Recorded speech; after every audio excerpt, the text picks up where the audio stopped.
Sejam todos bem-vindos a esse canal, a essa playlist em especial, onde nós vamos tratar de direito processual civil.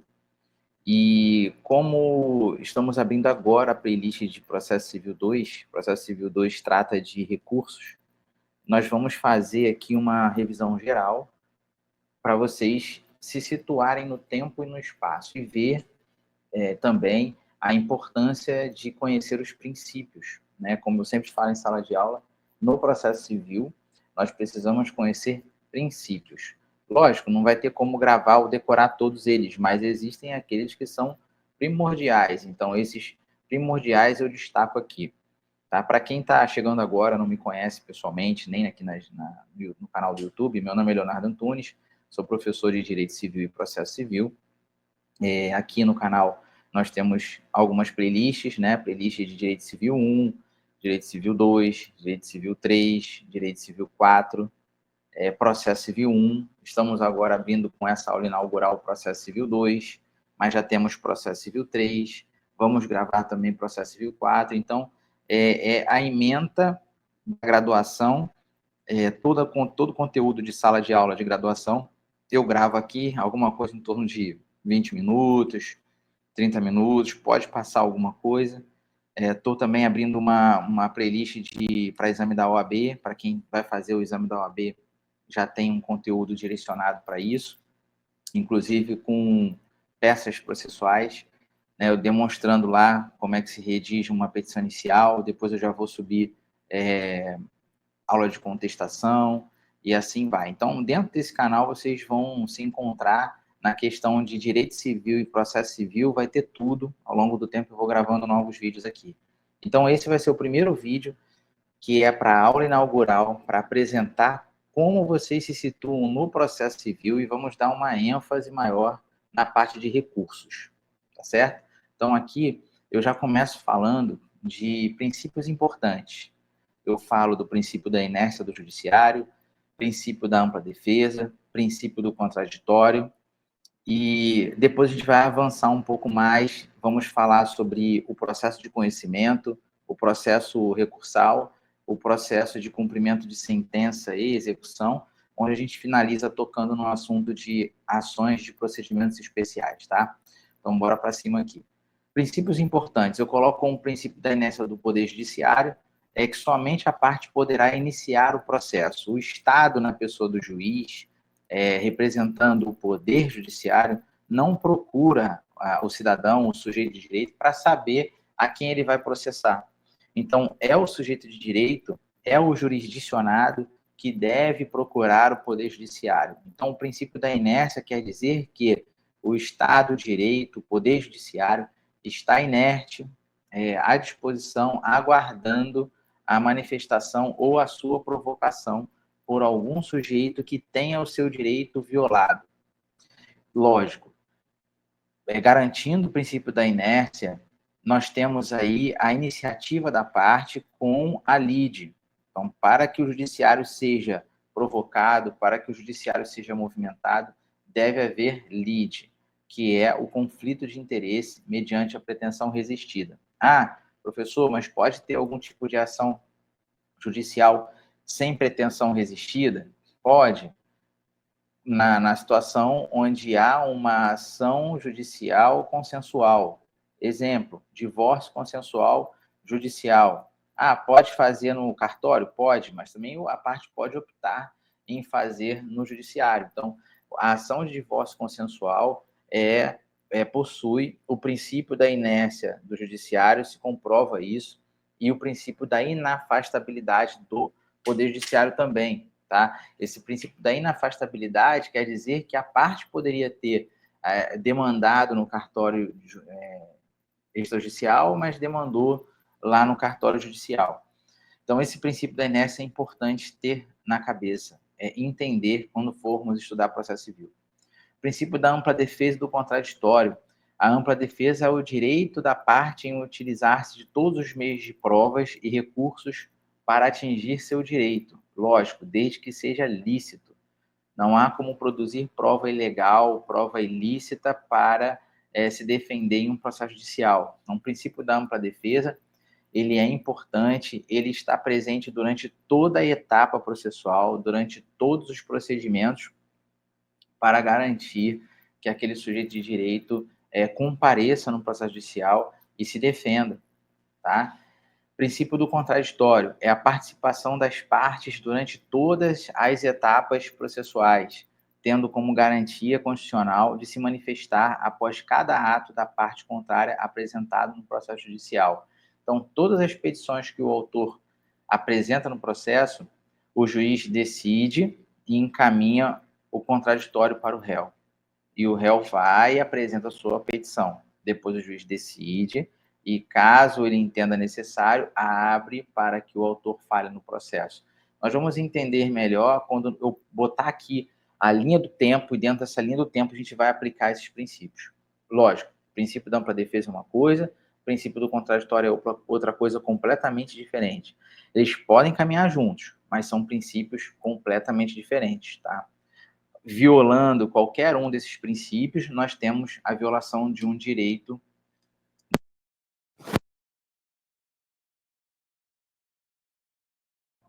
Citamos um exemplo no contrato de compra e venda. Conhecemos a estrutura e a sua força executiva.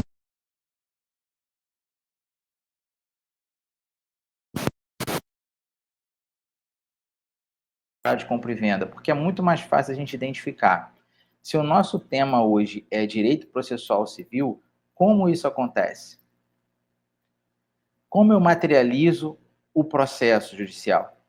Muitas pessoas que estão assistindo esse vídeo sequer entraram já no escritório de advocacia ou num tribunal de justiça ou já mexeram em algum processo judicial. Para quem não tem contato com o mundo judicial, é complicado de absorver esse conteúdo que é tão teórico. Então, eu costumo trazer relação de compra e venda. Relação de compra e venda todo mundo já participou ou já viu.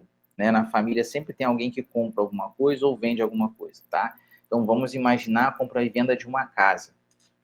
A compra e venda de uma casa é realizada entre duas pessoas, dois sujeitos de direito, como eu costumo desenhar um boneco e outro boneco. Então, são sujeitos de direitos que iniciam uma negociação jurídica, que esses sujeitos de direito, através da tratativa, gera vínculo jurídico obrigacional, porque esse vínculo jurídico obrigacional é aquele onde persiste dívida ou débito. Exemplo, A compra imóvel de B, B oferece esse imóvel a R$200 mil, com prestações de R$10 mil. Tá? Então, eu tenho 20 prestações de R$10 mil, que vai dar o total de R$200 mil. Esse é o preço e essa é a condição que o B oferta seu imóvel. A, diante dessa situação, deseja comprar o imóvel, concorda com a condição imposta pelo B e, para garantir o negócio e trazer uma segurança jurídica nessa negociação, ambos decidem realizar um contrato de compra e venda. É onde a gente quer chegar. Firma-se o contrato de compra e venda, A e B assinam e, lógico, para esse contrato tem que ter normas dispositivas, cláusulas contratuais. Essas cláusulas contratuais são consideradas normas dispositivas de direito privado, porque são as duas partes, são os dois sujeitos de direito, que são particulares, que vão decidir as condições para o adimplemento, sabendo que, se há uma relação de compra e venda de um imóvel, esse imóvel, que é o objetivo do comprador, que é o objetivo de A, será entregue para ele assim que ele pagar todas as prestações, assim que o vínculo jurídico obrigacional entre as partes for rompido. E o rompimento desse vínculo jurídico obrigacional entre as partes é o adimplemento. Então, nós entendemos o seguinte: se há uma relação entre sujeitos, busca-se a satisfação do credor, que é o pagamento, é o adimplemento, e para que haja o rompimento dessa relação jurídica obrigacional, desse vínculo jurídico obrigacional, deve-se haver o adimplemento, a quitação. Se não houver o adimplemento, nós temos inadimplemento, que é passível de ação de cobrança ou ação de execução. Tá? Então, a gente começa a trabalhar aqui questões específicas de contrato e direito processual civil na fase de ação de procedimento especial, tá? Então, se eu tenho um contrato de compra e venda, eu tenho um título. Se eu tenho um título de contrato de compra e venda, ele pode ser executivo, como ele pode ser apenas um título que é cobrado judicialmente, caso haja um inadimplemento, tá? Então, todo contrato de compra e venda é considerado um título. Falando de título, aqui embaixo eu coloco assim, título executivo judicial. Então, tudo que é realizado na presença do judiciário é um título executivo judicial.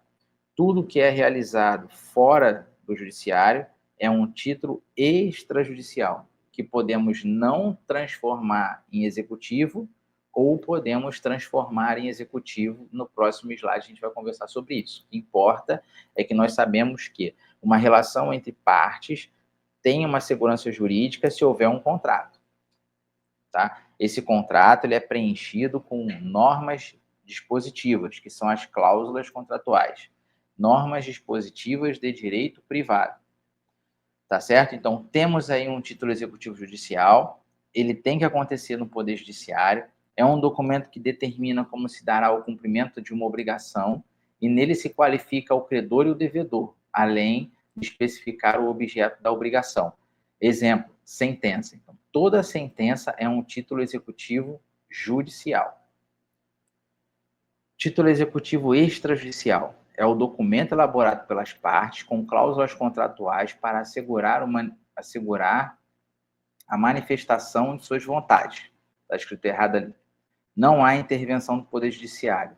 Exemplo, contrato de compra e venda. Eu boto uma observação embaixo.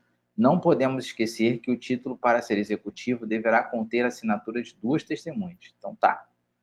Se eu tenho uma tratativa dentro de um processo, acordo judicial ou sentença, eu tenho um título executivo judicial, porque foi firmado dentro de um processo. Se eu tenho uma tratativa fora do Poder Judiciário, eu tenho um título extrajudicial. Se esse documento, esse contrato de compra e venda, contém a assinatura de duas testemunhas, aí eu trago força executiva ao contrato e esse contrato passa a ser um título executivo extrajudicial. Fechou? Com base nisso, eu tenho uma ação de execução de título extrajudicial. Essa ação de execução de título extrajudicial detém de uma certa especificidade que uma ação de cobrança não tem. Se eu não tiver assinatura de duas testemunhas, eu não tenho uma ação de execução de título extrajudicial, eu tenho uma ação de cobrança. Então, eu posso ter um contrato de compra e venda como título. Esse contrato de compra e venda pode ser título executivo ou apenas um título. Se ele for apenas um título, para cobrar o inadimplemento, se trata de uma ação de cobrança, onde o réu apresentará contestação em 15 dias úteis. Logo depois, réplica. Pode acontecer de uma audiência de conciliação. Agora, se esse contrato de compra e venda tiver assinatura de duas testemunhas, eu tenho um título executivo extrajudicial. Não seria uma ação de cobrança, e sim uma ação de execução de título extrajudicial. Essa ação de execução é apresentada para o executado para pagar o débito em 3 dias, sob pena de penhora. Depois, uma vez penhorado, o executado tem prazo de 15 dias para embargos à execução. Lógico, você entra numa fase uma fase diferenciada daquele processo de conhecimento normal, que é a ação de cobrança. Na ação de cobrança, eu tenho um procedimento onde pode haver audiência de conciliação, instrução de julgamento, 15 dias para contestação, 15 dias para réplica. O procedimento ele é mais longo. Se eu tenho uma ação de execução de título extrajudicial, eu tenho um procedimento mais curto, porque o executado recebe a intimação para pagar em 3 dias sob pena de penhora. Não há uma previsão legal para a ação de execução de realização de audiência de conciliação e instrução em julgamento. Por essa razão, recomenda-se assinar com testemunha o contrato de compra e venda. Então, coloco assim, não podemos esquecer qualquer tipo de contrato, o ideal é colocar testemunha, exceto o contrato de honorários advocatícios, porque o contrato de honorários ele já é considerado um título executivo extrajudicial. Mas eu coloquei assim, não podemos esquecer que o título para ser executivo, deverá conter assinaturas de 2 testemunhas. Ressaltamos em sala de aula sobre a importância da assinatura das 2 testemunhas em título executivo extrajudicial, comparando com um contrato sem assinatura de testemunha. E quando esse contrato dá certo, é quitado, gera alguma obrigação? Sim, e vamos comentar sobre os efeitos erga omnes e obrigação próprio terreno. Então, nesse caso, do exemplo de contrato de compra e venda, eu sempre trago contrato de compra e venda de imóvel, tá? Porque se eu tenho uma compra efetivada, o devedor paga a totalidade do preço, ele se exonera do vínculo jurídico obrigacional, ele é rompido, esse vínculo é rompido. A partir daí, o comprador passa a exercer direito de propriedade no imóvel quando o nome dele entra no RGI.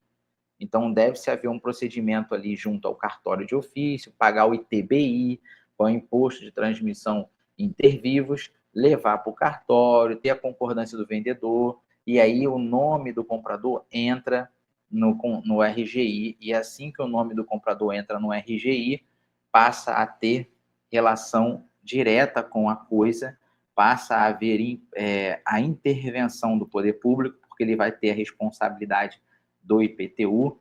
IPTU é considerado obrigação próprio terreno, porque acompanha o bem. Então, o comprador do imóvel, sendo proprietário, ele tem a responsabilidade para pagar o IPTU e, a partir desse registro, surte um efeito que se chama efeito erga omnes. Ou seja, esse efeito ele vai atingir todos os demais sujeitos passivos indeterminados, ou seja, todos aqueles da sociedade que queiram saber quem é o proprietário de determinado imóvel e vai no cartório e emite a certidão, vai saber quem é. Isso é o efeito erga omnes. Tá tranquilo? Numa hipótese do exemplo de contrato de compra e venda. Então, vamos supor que eu tenho um contrato de compra e venda. Esse contrato de compra e venda não é assinado por 2 testemunhas. Logo, o comprador não paga. Como é feito isso? O vendedor faz uma ação de cobrança, porque há uma lide, né, o conflito de interesse mediante uma pretensão resistida, o comprador não paga, não quer pagar, não vai pagar nas condições do contrato, logo o vendedor aciona judicialmente para receber aquilo que lhe é de direito. Então ele faz uma ação de cobrança. Para fazer a ação de cobrança, ele precisa de uma petição inicial, que está prevista no artigo 319 do Código de Processo Civil. Seguindo os requisitos previstos no artigo 319 do Código de Processo Civil, protocolando a petição inicial, o juiz, estando tudo regular, emite uma decisão chamada cítice. Esse cítice vai chegar até o réu, que vai tomar conhecimento de que há uma ação judicial contra ele, logo o princípio do contraditório da ampla defesa surge.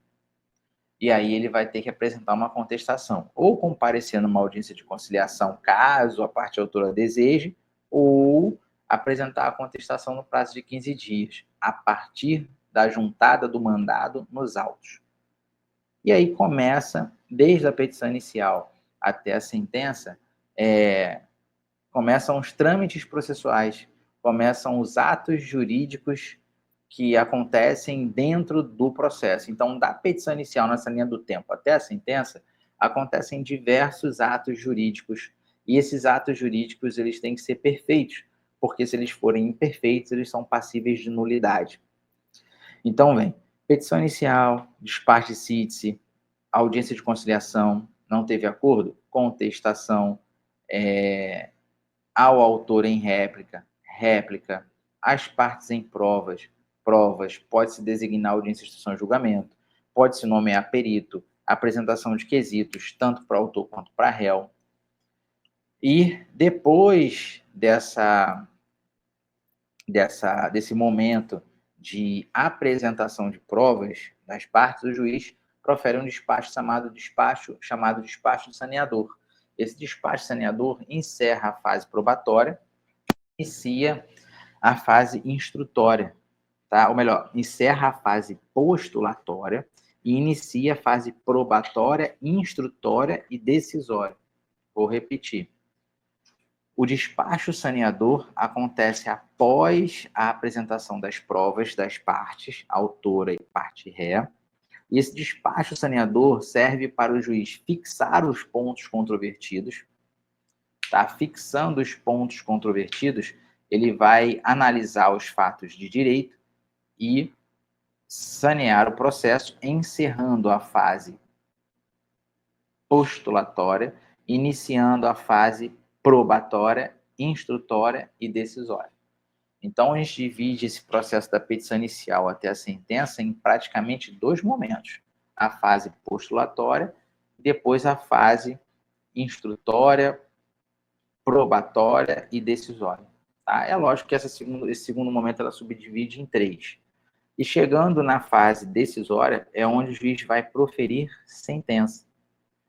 Essa sentença proferida pelo juiz é o marco final do processo judicial. É onde o juiz vai proferir uma decisão que encerra o processo. Então, o processo inicia com o protocolo da petição inicial e termina com a decisão final, que põe fim ao processo. A sentença é uma espécie de decisão. As decisões que não põem fim ao processo são consideradas decisões interlocutórias. As decisões que põem fim ao processo são consideradas sentenças. No decorrer do processo, caso a parte requeira uma gratuidade de justiça ou requeira uma tutela de urgência, na hipótese do indeferimento, cabe um recurso de agravo de instrumento contra a decisão interlocutória. Então, o agravo de instrumento é o meio de recurso cabível contra decisões interlocutórias. Aí no processo, caso o juiz profira uma decisão que põe fim à ação, ele vai ter uma sentença. E a análise da sentença é a seguinte: cabe recurso? Cabe. Recurso de apelação, cabe embargo de declaração. A gente vai estudar isso durante esse semestre. No caso de uma sentença de mérito ou sem mérito, cabendo um recurso de apelação para a segunda instância, o processo é remetido para o órgão superior. Então, a sentença de primeiro grau, primeira instância, de processo de conhecimento é proferida por um juiz monocrático. Quando o processo sobe, ele passa a atingir um órgão colegiado. Ele sobe com recurso. Esse recurso já sobe com contrarrazões. E aí o juiz pede o dia para a inclusão do julgamento na pauta. Com a pauta vai ter um julgamento entre 3 desembargadores. O desembargador relator, mais os 2 que são os seus vogais, que podem ser revisores e proferem decisões ou igual, decisão unânime ou decisão divergente. Então, caso um dos desembargadores entenda de maneira diferente do que o desembargador relator, ele vai votar de forma divergente. E esse processo ele termina com acórdão, processo de segunda instância. Acórdão é uma decisão do órgão colegiado, de 3 desembargadores. O processo, caso ainda persista em continuar, caso alguma das partes se sinta ainda prejudicada, se houver violação à lei federal, a parte insatisfeita interpõe um recurso especial para o Superior Tribunal de Justiça. Se houver uma afronta ao direito constitucional, à norma constitucional, a parte que se sentir prejudicada vai interpor recurso extraordinário para o Supremo Tribunal Federal. Lembrando que o Supremo Tribunal Federal é um órgão que pode ser revisor, porque vai pegar a sentença da primeira instância, o acórdão da segunda instância, e o Supremo vai decidir se vai manter ou se vai reformar. E também o STF funciona como procedimento originário. Ele pode receber petição inicial, iniciar o contraditório e julgar o processo. Lógico que ele é a última instância, mas ele pode ser órgão que represente um processo originário. Pode-se fazer processo originário no órgão colegiado do STF, somente em alguns casos, e dentre eles eu vou citar 3, ou melhor, 4. O artigo 105 vai prever toda a situação da Constituição Federal, 105 e 106. Mas, caso haja crime do presidente da República no seu exercício da função, vice-presidente da República, procurador-geral da República e qualquer ação direta de inconstitucionalidade são de competência originária do STF. Ou seja, processa desde o início e julga. tá? O juízo de primeiro grau não é competente a processar e julgar, e sim o órgão de segunda instância, ou melhor, e sim o STF. E nesse slide, eu apresento para vocês o processo civil 3. Tá? Eu coloco ali, fase de cumprimento de sentença. Quando o processo desce da segunda instância, inicia-se o cumprimento de sentença. Se não tiver recurso, inicia-se o cumprimento de sentença. O cumprimento de sentença, ele pode ter o pagamento ou não. Se não tiver pagamento, inicia-se a fase de penhora e tem que ter uma sentença. Caso a parte vencida se sinta insatisfeita com relação à penhora, essa parte entra com embargos à execução ou embargos à penhora, oportunizando a parte contrária, no caso o exequente ou a parte autora que venceu o processo, a falar em contra-razões. E depois nós temos aí a sentença. Tá? Então, um terceiro momento processual, que seria a fase de cumprimento de sentença, acontece quando superada todas as instâncias do processo judicial.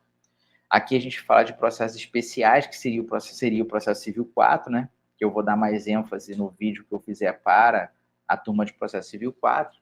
Processos especiais, procedimentos especiais, eu falo de leis especiais, que é Código de Defesa do Consumidor, Lei 9.099, que é Juizado Especial Civil, Juizado Especial Federal, Juizado Especial da Fazenda, e os processos especiais, que são ação de alimentos, ação de execução de título extrajudicial, ação de execução de título judicial, ação monitória, ação de prestação de contas, ação de consignação em pagamento. Então, são procedimentos específicos, ação de uso capião, que tem natureza declaratória e não natureza condenatória. Então, esses processos específicos de natureza declaratória são processos especiais, tá? Porque são regidos por procedimentos. Como eu falei, assim, a execução de título extrajudicial é uma ação especial? Sim. Por quê? Porque a parte executada, que é aquela devedora, ela recebe o mandado de intimação e tem 3 dias para pagar. Se não tiver pago, vai ter bens à penhora. No procedimento comum, processo comum, como nós vimos no início dessa explanação, são 15 dias para contestar, 15 dias para apresentar réplica, tem audiência de conciliação. Já esse procedimento de execução não tem audiência de conciliação prevista. É um procedimento mais célere. Fechou? Então, vou encerrando por aqui. Isso é só uma apresentação com relação a processo civil. Nós vamos focar na próxima aula em recursos. A partir daí, nós vamos começar a trabalhar recursos. Tá? Então, obrigado aí pela atenção de todos. Bora para cima. Próxima aula eu já trago o conteúdo de recursos. Vamos trabalhar os incidentes de recursos repetitivos, falar um pouco de siglas. Vamos falar também um pouco mais sobre o STF, um pouco sobre o STJ. Nesse momento, cabe relatar para vocês que o Código de Processo Civil ele prevê espécies de recurso. Na sala de aula, nós relacionamos essas espécies e colocamos os prazos, como, por exemplo, falamos do agravo de instrumento, que o prazo é de 15 dias úteis. O agravo de instrumento é uma espécie de recurso e é um recurso específico para decisões interlocutórias. Esse recurso ele é interposto diretamente na segunda instância, como se fosse uma petição inicial. Não é cabível sustentação oral nesse tipo de recurso. Falamos dos embargos de declaração, que é um recurso que será oposto diretamente contra o juízo que proferiu a decisão que contenha vício. Esses vícios estão previstos no artigo 1022 do Código de Processo Civil. Os vícios são obscuridade, omissão, contradição e erro material. Então, se a sentença ou decisão ou despacho contiver vícios previstos no artigo 1022 do CPC, é cabível embargo de declaração. Nós falamos de recurso de apelação no prazo de 15 dias, que a interposição ela vem numa capa e uma contracapa, sendo que o protocolo na primeira instância e o juízo de primeira instância aguarda contra-razões para remeter os autos à segunda instância. Então, lá na segunda instância, esse recurso de apelação vai ser processado e julgado pelo órgão colegiado. Falamos também sobre agravo interno, quando o desembargador recebe e profere uma decisão monocrática, não leva a plenário, então esse agravo interno, ou agravinho, é considerado um meio de recurso para levar esse agravo para plenário no prazo de 15 dias. Falamos do recurso especial, falamos do recurso extraordinário, que são duas espécies de recursos que também têm o prazo de 15 dias úteis, porém, encaminha-se o recurso especial para o STJ e encaminha-se o recurso extraordinário para o STF. Tá? Então, nós trouxemos isso para uma relação de espécies de recursos. Faltam outros recursos também que a gente vai comentar ao longo da explanação do conteúdo da matéria por esse semestre, e a gente vai trazendo e abrindo mais a cabeça para interpretar melhor e assimilar melhor todo o conteúdo passado. Lembrando que em todas as aulas eu recomendo que anotem. De todas as aulas eu vou trazer um resumo aqui, já passamos de 20 minutos, passamos de 30, inclusive, para poder refrescar a memória de vocês, e lá no grupo a gente encaminha áudios explicando sobre o que aconteceu na aula. Obrigado e até a próxima.